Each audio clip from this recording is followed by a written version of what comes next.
For those of you who've been looking for Season 1 of Solarpunk Presents, but haven't been able to find it, here it is.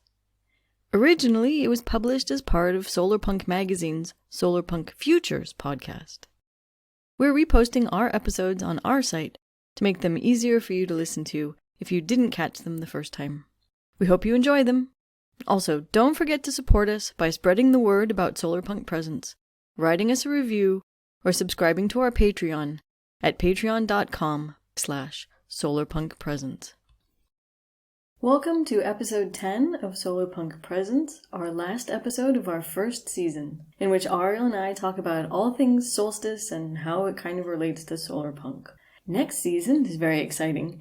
We're going independent. We're breaking away from the Solarpunk Futures podcast and striking out on our own. And you can find us at our new website, solarpunkpresents.com. We'll have new episodes coming in January, and we hope to meet you there. Hello, listeners, and welcome to our season finale of Solarpunk Presents. Today, it's just me and Christina, and we're talking all things solstice, as that time of year is upon us. So, Christina, what are your holiday plans for solstice and around? Oh, for solstice, we'll probably have a little bonfire in the backyard. I mean, just a fire, nothing more exciting than that. Holiday plans. Oh, my in-laws are coming for a week. Ooh. And so my plan for the holidays is merely to survive. How about you? I don't have any particular plans for the solstice, actually, mostly because I have plans before and afterwards. So before the first weekend of December, we're celebrating the Feast of St. Nicholas, or Sinterklaas, as it's called in Dutch. Sinterklaas's feast day is technically December 5th or 6th. I don't know. This is something. One is St. Barbara, right? Yes. And one is St. Nicholas. Yeah. And I always get them confused. Over here, they just put chocolate in shoes for St. Nicholas Day, which I find completely appalling. Oh, really? Because we did that like every year. I can understand stockings that you never wear over the mantelpiece. Fine. But shoes, chocolate in shoes, I know what feet smell like. Wrapped in something. I don't think it should be just raw chocolate in your shoes. That would be a pretty gross situation. Think of all the chocolate melting into the soles. I'd rather not, thank you. Anyway, we're celebrating that. Our family mostly has grown out of the chocolate in shoes. And we now celebrate with just a meal and some together time. So let's get into this now. Because Christina, I want to ask you, what is actually the solstice, like scientifically speaking? Because I know that it has to do with the Earth's axis and rotation, but it's been a long time since I learned that in school, and I could actually use a brush up. All right. I love talking about the solstice. I mean, because who doesn't love a good solstice? Again, there's something about standing around a bonfire in the crisp darkness of the longest night of the year, at least up here at high latitudes, or I guess we're mid latitudes here, but anyways, high mid latitudes, I will say. And although I've never been in a position to go myself, gathering with the riffraff at Stonehenge to dance in or just watch the sunrise on the longest day of the year during the summer solstice, that must also be pretty cool. And like all the seasonal festivals that we have in so many cultures around the world, celebrating solstices is about celebrating the experience of living on Earth. Well, yeah, you're definitely never going to be celebrating a solstice in a spaceship because it would be irrelevant. Yeah, I mean, I'll be lucky if I ever make it onto a spaceship anyways. So although we love to think about the winter solstice as it being when the sun begins to start coming back to us after spending less and less time with us each day, of course, it's really about the Earth and the particular hemisphere you happen to be in, north or south, turning back to point more directly at the sun. So as you may or may not, as you said, remember from school, the Earth's spin axis, or axis of rotation, is not perpendicular to the plane of its orbit. Instead, it's about 23 degrees off of perfectly vertical. So, and that alignment does not change throughout the year, But half of the time, the Earth is on one side of the sun, and the other half of the time, it's on the other side. That means that roughly half of the time, the northern hemisphere is pointing towards the sun, and the southern hemisphere is pointed away from it. And that roughly half the time, the opposite is the case. Oh, so the winter solstice isn't really about a dying sun being reborn or anything like that, but about sort of the hemisphere that you live in reaching the point in Earth's orbit where it's sort of glancing away from the sun as much as it possibly can, and then passing that point and beginning this long process of moving back to the part of the orbit where it will be tilted towards the sun. Right? Yeah, exactly. And so one of the interesting things about this is that the Earth's orbit it's very close to circular, but it's not perfectly circular, slightly oval. And currently the solstice, that is the winter solstice in the northern hemisphere, and the summer solstice in the southern hemisphere, happens 2 weeks before perihelion. So that's the point in Earth's orbit when Earth is closest to the sun. And likewise, the summer solstice in the northern hemisphere and the winter solstice in the southern hemisphere happen 2 weeks before aphelion, the point in Earth's orbit when the Earth is farthest from the sun. Okay, so the words perihelion and aphelion are extremely cool, and I need to work them into my vocabulary more. That is what I am taking away from all of this. Well, not everything that I'm taking away from all of this. So that's a full year then.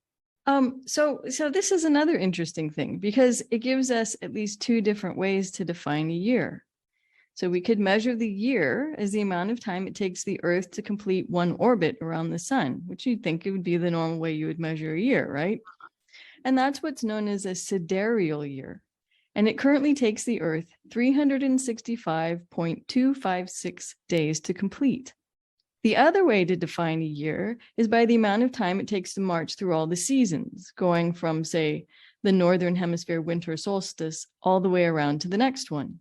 Such a solar year, or tropical year as it is also known, is currently 365.2422 days long, or 20 minutes less than the sidereal year.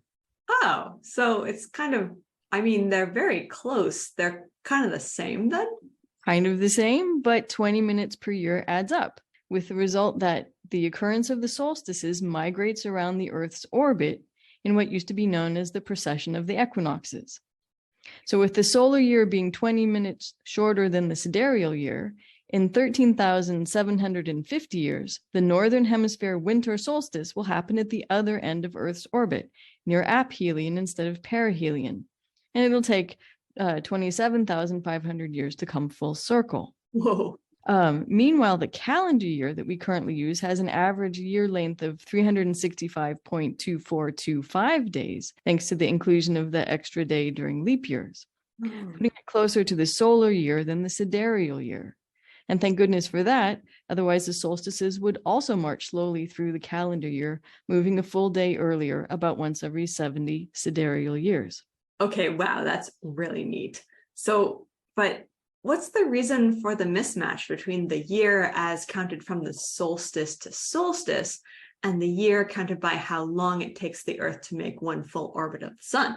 The reason that they're not the same is that Earth's axis of rotation is also rotating, as if the Earth were a spinning top wobbling slowly.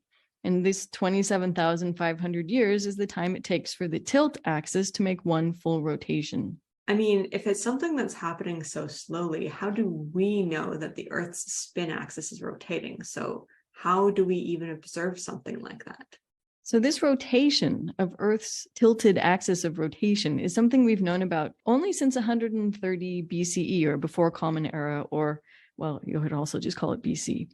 Mm-hmm. And it was discovered by the ancient Greek astronomer Hipparchus, the same guy who brought us trigonometry. Huh? Yeah.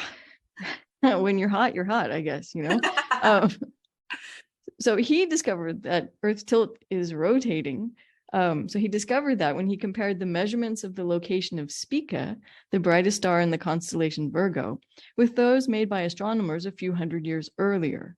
And he noticed that Spica had moved 2 degrees relative to the northern hemisphere autumnal equinox. And so he understood that this meant the Earth had to be pointed in a slightly different direction than it had been a couple hundred years earlier. Oh, that's super cool. History is very cool. History in general.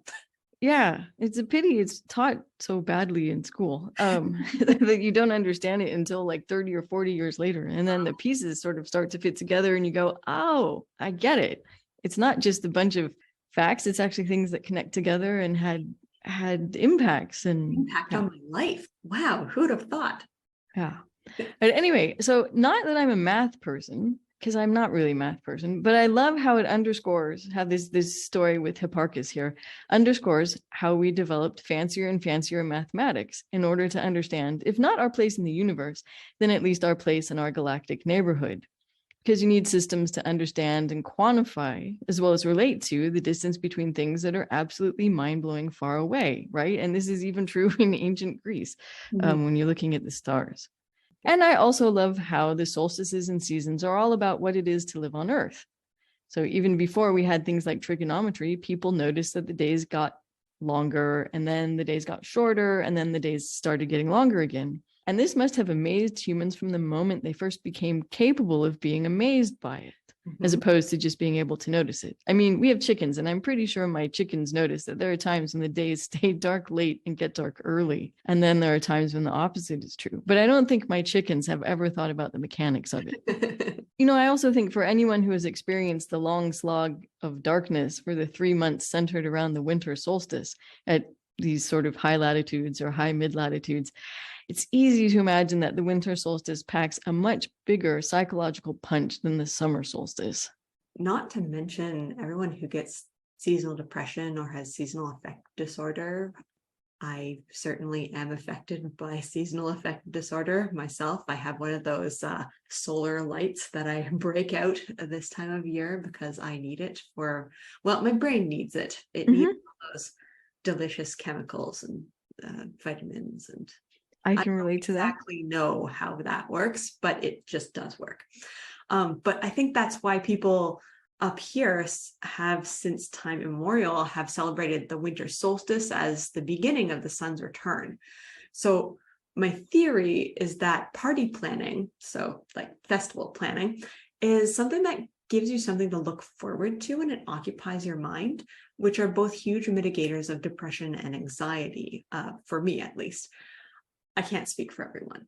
I could imagine party planning might spike some anxiety in some people, but Yeah. But that being said, you may be onto something. I was just reading in the paper this morning, oh, well, on the internet version of the paper anyways, that at very high latitudes, like in Svalbard up in the Arctic Circle, or in Tromsø in Norway, so not that much further south than Svalbard, people actually don't suffer from much of this seasonal affective disorder, even though the sun just flat out goes away for 2.5 months.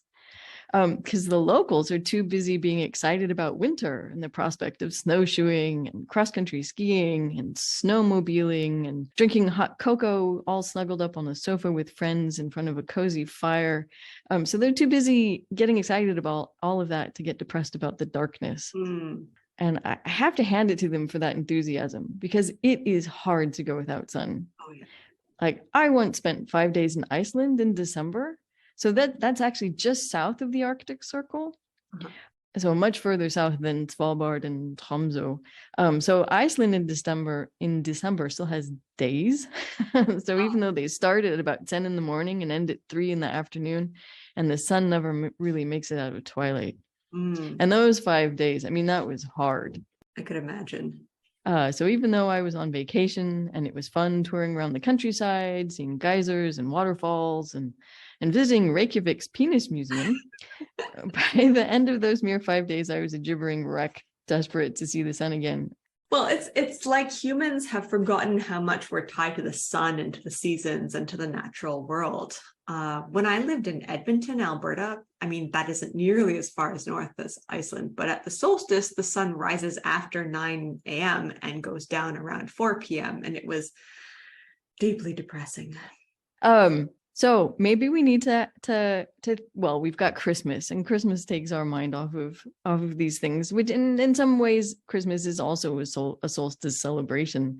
But what do you think? Should we bring back an actual diehard winter solstice celebration, because Solarpunk's all about solar energy and finding a way to thrive in harmony with the rest of the world. I mean, it would kind of make sense, or at least be fun, to make celebrating the winter solstice or both solstices a solarpunk thing. Yeah, definitely. I mean, there's a reason that Christmas is a religious celebration that got plonked over top of sort of midwinter festivities. I mean, we recognize the significance of this part of year, no matter who you are, really, what religious or non-religious creed that you ascribe to. And yeah, I don't know. I've mostly just lived in the western part of the world, so I don't actually really know what kind of festivals they have this time of year in other parts of the world. yeah. I just sort of assume that everybody's busy celebrating things this time of year.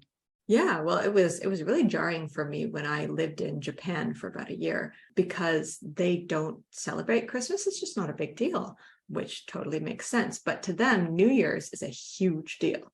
New Year's and Christmas are kind of reversed, I guess. It's sort of, Christmas is party time. Christmas is when you order your KFC and you go out and you drink all night and you know, like party hard and stuff like that. And then afterwards you go home for about a week or so and just be with your family and celebrate the new year. And it's just a lovely, wonderful thing to do.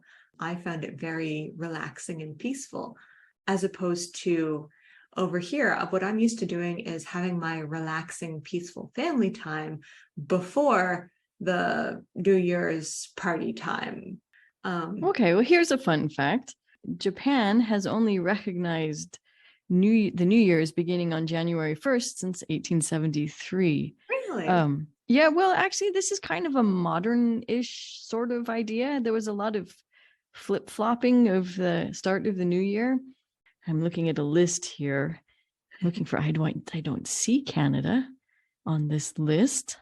So, for instance, Scotland has only recognized the New Year starting on January 1st since 1600. Russia, in the year 1700. China, the year 1912. And though, of course, they obviously still celebrate a more traditional New Year, which is a little bit later, right? So, which is tied to the lunar calendar. That's really, really fascinating. Well, so back in Roman times, right? The New Year began on the date that the current emperor was coronated. Fair. Coronated? Is that the right word? Crowned, whatever. The coronation of the current Roman emperor. So it really moved around the year. Yeah. Sometimes New Year was celebrated with the vernal equinox. Sometimes it was celebrated at Easter, which is really complicated because you could have two Easters in one year because it's tied to the lunar calendar. Yeah, I mean, Easter is one of those fun movable feasts. Holidays. So. Yeah. So it's this, having this standard New Year on January 1st is actually a relatively modern idea. Oh, I did not know that. That is well, but at the same time, okay, William the Conqueror also said we shall celebrate the beginning of the year on January 1st. So wait, William the Conqueror, when was that? That is 1,000 years ago. Oh, okay. All right. Right. Yeah, I feel like that's pretty legit in terms of, having historical tradition behind it. Yeah, but I mean, it hasn't, in terms of it really becoming this solid idea that we feel like it's been around forever and it's been this way forever. It hasn't really been this way forever. So that's just a little interesting bit of perspective. Yeah. Well, I mean, I think solstice celebration is very solarpunk, and it's sort of grounding in astrophysical science and these, I know they're not constants. You just explained to me how they're not constants, but these astrophysical constants, I'm going to say it anyway, and the history of humans discovering more about our place in the solar system and how the Earth moves around the sun. Yeah. Okay. Yeah, science is definitely solarpunk. I also think, though, that solstice celebrations are solarpunk because of the way that it's so important to the human experience, that we have made so many stories, some deeply spiritual and important stories about this time of year, sort of across the ages of history up to the present moment. And the way that we have even taken some of our spiritual and important stories, such as the birth of Christ, and plonked it down at this very important time so that it coincides with this astrophysically important and seasonally important time of year. It's a thread then that runs probably back for, tens of thousands of years, kind of linking modern humans with, going way back into the Neolithic or the Paleolithic even, and recognizing that we used to move more in rhythm with the seasons than we do now. I mean, I was thinking that too, and also thinking about how Solarpunks are very tuned into change. So how the environment is changing is a big reason why a lot of us got into the Solarpunk movement in the first place. But how climate catastrophe is sending our world into this time of constant change, and not necessarily change that we can anticipate. But also how socio-political systems are in flux, how seasons change, but also Solarpunks are demanding change and being the agents of change ourselves. We demand utopias in whatever local instances those can manifest, and we protest for political, social, and economic change. We write stories where the world is fundamentally changed or changing, and we dream of futures where change has happened and everyone is positively affected by that. Oh, that's an interesting way of looking at it. So looking at the solstices as marking change. It is very cyclical and it's very rhythmic, but it is true. It is about flux and about recognizing the influence of the environment upon our lives and habitats, I guess you could say. I think celebrating the change of seasons is very Solarpunk, as is celebrating an astrological constant. Sorry, I did it again. Yeah, wait, no, that's okay. I know what you mean. Not a constant, but a process, maybe. Well, to us as humans with our relatively tiny lifespans, it seems fairly constant. I mean, right, sort of constant in the same way as you can always expect the sun to rise in the morning. There's a rhythm to it, and you can depend on it. It's gonna keep going. Exactly. And you can mark time by it. Yes. Yeah. I mean, in that sense, it's constant, like a metronome. Yes. Yeah. One of my greatest fears is that the seasons will no longer be a constant, dependable, cyclical rhythm, but instead they'll be thrown into chaos with climate chaos and all of that. And so I start to spiral into the anxiety about that. But in a world of flux, sometimes it can seem like the astronomical points are the only things that don't change. So solstices are things that don't change. There's always going to be this, or well, for me, there's always going to be this waxing and waning of the light. Even though, yes, I know that these things do change on such a vast time scale that we as humans aren't super able to perceive it sort of in our lifetimes. But in the short term, what do we have to cling to? Yeah, I mean, so that's a nice idea. So there's this change that is this rhythm of change that's built into the system, and we've learned to live with it. When we've learned to not just live with it, but thrive, right? We know when to plant the food, and we know when to harvest it, and we know when it's going to get cold and we should be drinking hot chocolate, and we know when we should be out, playing at the beach and all this kind of stuff. And so maybe it's a good reminder that we are an adaptable species, and that we can face change, even swings in temperature, and learn how to adapt to them. We just have to get off our butts and actually do it, as opposed to just yelling at each other. Yes, that's extremely hopeful. It can be very much of a downer to think about how we have this darkest night, this quiet before dawn. And we look forward to the return of the light, the promise of spring, the knowledge that winter is so necessary for our planet, for our souls to take a rest, break, a time of hibernation before getting to the business of positive change and of growth and of fighting for life. And I got a little bit lyrical there, sorry, and a little bit exclusive also. That's my Northern Hemisphere bias coming through. This is sort of how I tend to think about solstice. Well, they also have a winter solstice in the Southern Hemisphere. So, I mean, I think it's not, you're not being exclusive. Maybe the tropics, they don't get to enjoy the warm, cozy solstice feelings, but because their day lengths don't change by very much throughout the year. Yeah. And I think these sort of phenomenon, they tend to make us feel small and lyrical. But you know, this is the point in our discussion when I would like to pick your knowledgeable science fiction brain. Because I was thinking, have I ever read any science fiction or fantasy stories that where they involve the solstice? And I couldn't think of any. Yeah, Maybe you know some. I was racking my brain. I can't really think of much except for The Dark is Rising by Susan Cooper, which was a favorite of mine when I was Obviously a favorite of your cats too. yeah. No, The Dark is Rising by Susan Cooper. Have you read it? I am woefully badly read. I have not read it.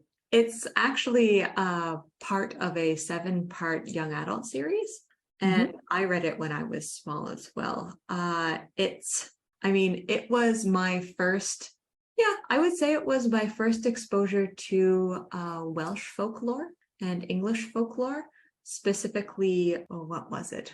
Folklore that's extremely rooted in place. It has to do with Herne the Hunter, which is specific to the British Isles and a certain place within the British Isles. It follows that formula. Well, it wasn't a formula when Susan Cooper wrote it, because I think she wrote it in like 1973. So it wasn't, this was maybe the trope starter. It follows a boy on his 11th birthday. He wakes up and realizes that strange magical things are happening to him. And he is given a prophecy. And he realizes that he is part of an old magical society. It has to do with him waking up. His birthday it's either on the solstice or around the solstice, and it weaves solstice and sort of Christian mythos into the plot of the book, where he's part of this society of so-called old ones, where they have to fight back these dark powers, and these powers grow as the 12 days of Christmas keep going forward. So it starts on the solstice and then progresses throughout the 12 days. I believe it's been a long time since I've read it. There's a large plot point of a snowstorm. It's a very fun book to read in the winter, because it's very nostalgic for a lot of northern hemispherical phenomena around the winter, such as snow and being snowed in, being alone in a dead world, or not a dead world, a dormant world, and feeling that there is a certain power underneath all of this snow that you can tap into. And I would highly recommend it. I do not recommend watching the 2007 movie adaptation called The Seeker, The Dark is Rising, which departed significantly from the plot of the book, was criticized by the author for it, and is overall just kind of terrible. It's the way of things. Yeah. You know, as long as we're talking about, I don't know, did you say Welsh fantasy? I horribly turned into movie versions. I am still scarred for life from the time I went to see The Black Cauldron, because I was a huge fan of those books by Lloyd Alexander when I was probably the same age you were when you were reading Susan Cooper, and I love those books. I think I read Lloyd Alexander after This Dark is Rising and was like, this is just, my mind was blown. Yeah, well, do not see the Disney movie. Just do not. Do not. I'm still traumatized after 40 years, nearly 40 years. No, can't be that long. It might be that long.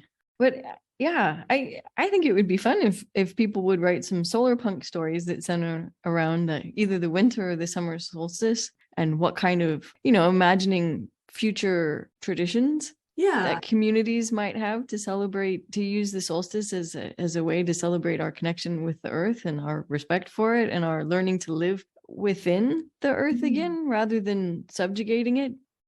It occurs to me that the anthology that Serena Ulibarri edited, called Glass and Gardens, Solarpunk Winters, might have some stories that are like that. I haven't gotten around to reading it, for my to read list is long, and I'm slowly making my way through it. But the summary says it envisions winters of the future, and stories of regular people rising to extraordinary circumstances to survive extreme winter weather. And so they're sort of both scientific, and I would bet that they do have a bit of what you were talking about of imagining these future traditions and these ways that people can mark the change of seasons, or the, I guess, pinnacle of the season at solstice. It would be, I mean, it would be good for us, right? It would be good for us to get out there and become reattuned to the natural rhythms of the planet, I think. I think maybe we would maybe learn to respect things more. I don't know. I mean, both you and I, since we both come from North America, we really come from a culture that is based on having completely conquered the wilderness. And all the people living there. And I think it's hard to break out of that mindset, even if you decide to do it. I mean, it infuses your vocabulary and the phrases that you use and your entire thinking about, I mean, it wasn't until I moved to Europe that I started to think about, eating seasonally, right? Yeah. Not eating strawberries in November and things like that. Whereas when I was younger, I wouldn't have given it a second thought. Yeah, I mean, same here. I grew up in Toronto. I'm very Southern Canadian. I will say that there are certain communities, especially in the more northerly you go in Canada, the more in tune to the rhythm of the seasons, and the more conscious that people are of the fact that the wilderness is still out there and you need to respect it or you're going to die. So, well, yeah, maybe that's because it is still out there up there, and if you don't respect it, you will die. something crazy like 85% of the population of Canada actually lives very close to the 49th parallel, and so is about as southerly as you can be. And so there is that American, or well, North American mentality of having conquered nature, because there are so many people down here, and there are so many of the trappings of civilization, such as roads and snowplows. Well, and not to mention the world's largest shopping mall, right? Yeah. I mean, is that still a thing? Where you can just spend all winter down there? Largest shopping mall, although I would say in Edmonton, I mean, it gets down to -20 very regularly during the winter. But I mean, so there's weather and there's wilderness, though. Yeah, that's true. I mean, you're not worrying about moose and bears and things like that wandering in, or? I mean, in Edmonton, yes, you are. Really? Okay. Coyote attacks in Edmonton are kind of a thing. You really? Don't want your kid playing outside on the front lawn without supervision. Okay, that's amazing. Yeah. I mean, it's only happened since, well, I'd say since the coronavirus, coyotes got a little bit more bold because there weren't as many people out doing things. And so now the coyotes can be found in suburbs, just wherever. There's the river valley that goes straight through Edmonton, is a huge habitat for a lot of really great biodiversity, but that includes coyotes as well. This is one of the things I think we have to face if we want to keep living in this really crowded world without driving everything else extinct. Exactly. How do we learn to live with things like that? And I've always been very skeptical of people who complain about wolves, because well, there just aren't any. And I mean, occasionally one will wander through here, and my neighbors have alpacas, and they're all like, ah, la, la, la, wolves, ah, la, la, la, and I just sort of think, Yeah, well, it's, if it's genuinely becoming a problem, then do something about it. Otherwise, whatever. We have in the past had a problem with goshawks taking our chickens, but we're not running around saying exterminate the goshawk or anything like that, right? So it's, yeah, that's fair. It's just exercising a bit more caution. I mean, after my accident, I held a regimen of going for walks every single morning in the river valley, and there was one morning when there was nobody else on the path except for a coyote, and I turned around and went the other way, because I was like, I don't know if he's got friends in the bush. I don't know what this coyote is going to do to me. Maybe he has rabies and just one bite will be enough to, like take me out, they right? have So, vaccinations for that, yeah, and medicines and stuff. I know, but I had just gotten out of a very long hospital stay. Yeah, okay. Not looking Okay. forward to going back. So I am actually far more worried about bats with for rabies than yeah. wolves and coyotes. I don't know, maybe I'm naive. When I see a coyote, I don't think Oh, I've they're ever seen it. magnificent. Or a wolf. Yeah. I do Well, like the ones I've seen have been a bit mangy and hungry looking. So I mean, the ones in Edmonton have all the rabbits and stray cats and small dogs to snack on, right? So they're doing all right. But yeah, just learning how to coexist with these predators in our midst is maybe something that we have not had to deal with for a very long time in our North American society. I mean, I say a very long time, but honestly, it's been my lifespan and my parents' lifespan. And then before that, there was definitely more of a shaky hold on. well, so what's it, what was so I mean, I really sometimes feel like our attitude, especially towards wolves, really comes from our tradition or our habit or mindset of conquering the wilderness and civilizing it. So, what did Native Americans do with wolves? They obviously lived with the wolves. What was their attitude towards that? I mean, that's it. I would be very interested to learn that, because I would like to think that it was different than our attitude of wolves are bad and coyotes are dangerous. And yeah, to my knowledge, they coexisted. But if a wolf attacked, a village or a person, then they would just go and hunt it down and put it down. yeah, okay, I mean, fair enough, right? But but that's different than demonizing. yeah, but it was more like, this is a wolf that has crossed this boundary, but as long as they stay away from that sort of behavior, then they're fine. They're all part of this larger world. And so what I really respect is that non-anthropocentric viewpoint. It's not And it's not us versus them either, yeah, right?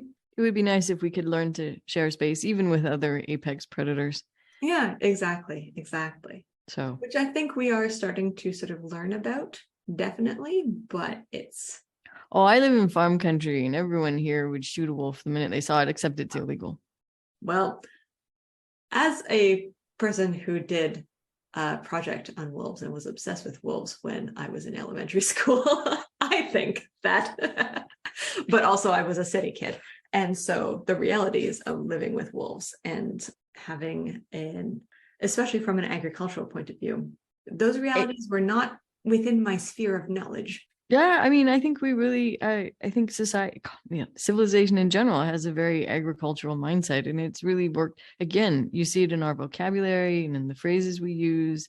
You reap what you sow, and all this kind of stuff. And this thinking of the minute you have a catastrophe, your larder better be full, because that's how we think, and that's how we've lived for the last several thousands of years. And so it'll be interesting to see how that changes as we need to rewild huge swaths of earth in order to get the carbon budget back under control and to prevent all these mass extinctions. So I think but also I think as you mentioned, it's such a deeply embedded phenomena in our psyche that we're struggling around it right now. We're trying so hard to not have those, just you and I in this conversation, we're trying really hard to think outside of our own paradigm. And it can be very, very difficult to do so, especially when, as you mentioned, these things are so deeply, I mean, they're in our language. They're in the way that we speak. And so I think not only do we have to have this revolution in the way that we are living concretely, scientifically, perhaps, but also culturally and in terms of our mindset shifting. And I think that's really where Solarpunk can come in to help to bring those two worlds together and articulate a future where we can sort of break free mentally. So been living. Solarpunk stories about solstices that springboard into living with wolves and coyotes and everything else that's wonderful and furry out there and has big teeth. Yes, yeah. To counteract stories like The Big Bad Wolf, Right. right? We've really always cemented in our psyche the idea of wolf is just simply bad and evil and greedy and dangerous, and It was we very need solar punks going out. No, yeah, not really. I'm not saying you should go out and live with wolves, but and write stories about it. But another one I loved as a child was Julie of the Wolves. Definitely like it's a girl who runs away from an arranged marriage and then she lives with the wolves, and it's great. But yeah, I mean, I would maybe ask our audience, our podcast audience, our listeners, do you have any favorite solstice reads? Maybe starring wolves. that might be asking a bit too much. Wolf-free solstice reads, possibly. Solarpunk solstice reads, or just reads that you love to read around the solstice. I mean, my family and I have a tradition of watching Lord of the Rings every single year. It has nothing to do with Christmas, but we watch it at Christmas. That's what we do. That's just how it is. So maybe you have a book that you like to read around Christmas, around the solstice, around the winter holidays.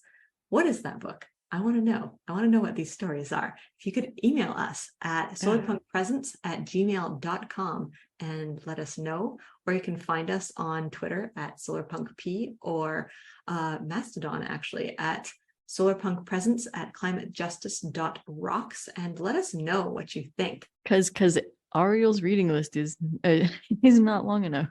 Yeah, exactly. Well, no, wait, it's a TBR list, isn't it? A to be read list. Well, speaking of wolves, my dog is howling at me. Okay. Well, and speaking of the new year, stay tuned into our socials for some exciting news about season 2 of Solarpunk Presents, which we will be starting off in January. Yeah, at our very own site. Woo, woo, woo, woo.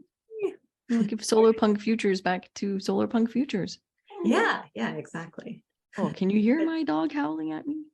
All right. Well, thanks everybody for listening to us. And yeah, we wish you all a very happy solstice and a wonderful time doing whatever it is that you do around this time of year. Yeah, and eat lots of good food. Oh, yes. Yeah, very important. Good. And have bonfires and hot chocolate. Yes. All right. Bye, everyone. Yay! And that's the end of our very first ever season. Thank you so much for listening. We really appreciate it.